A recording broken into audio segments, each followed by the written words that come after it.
So sometime this year, I decided to be more serious about my physical fitness. I was really out of shape, and it had been a long time coming before I could get serious about my physical fitness.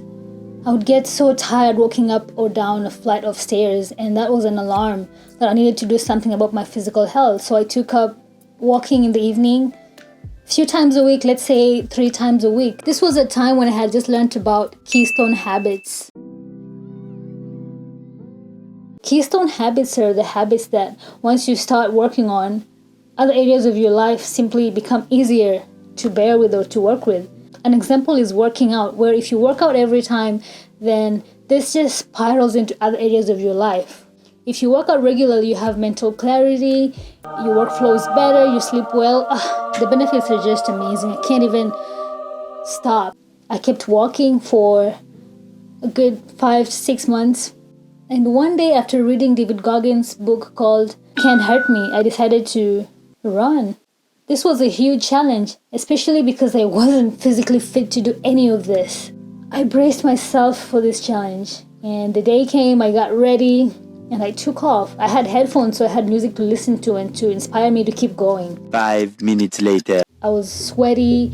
I could feel the lactic acid building up in my knees and everywhere in my body. I felt lightheaded and dizzy, and every step was becoming more and more unbearable. I kept guessing if I was going to make it throughout the field. How did I do it, if you're asking yourself? I did it through the principle called the cookie jar effect. The cookie jar effect is a principle that was started by David Goggin, a former Navy SEAL and a great athlete. If you don't follow him already, I would suggest that you do follow David Goggin online or on social media because he's so inspiring and motivating.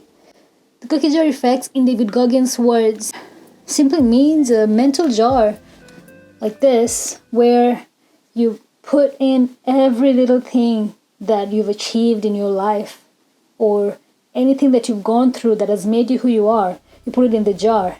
Everything that makes you who you are today, put it in the jar. And anytime that you face a new challenge or you're trying to learn a new skill that is very hard, you're going to tap into your cookie jar and regain your strength and remind yourself who you are. I actually have a physical cookie jar that I use. I just drop in tiny little notes about things that I've gone through in the day or things that I told myself that I would do, and I've accomplished them. And when you do that, it helps you build trust within yourself. I would encourage you to use this cookie jar effect because it was able to shift my mindset about what I could do. Can you imagine if I came to a stop before I finished the race? What would I think of myself? I would have lied to myself or invalidated my abilities, and that's what we do all the time. That's what our brains do. Your brain is meant to protect from any kind of harm or difficulty. So anytime that you go through something that's new, challenging, your brain is like, no, stop, you can't do this. By tapping into the cookie jar effect, you're going to be able to overcome new things or new challenges and build that trust and support system that you need within yourself. Remember, you are your biggest cheerleader. I hope you learned something from this video. If you haven't subscribed already, please go ahead and subscribe, like, and share with your friends. And thank you so much. If you want to know more about growing, you can watch the videos that I posted. I think they're going to be on this side or up here. Videos that I've done before. And I hope that I'll see you next time. Thank you so much. Bye.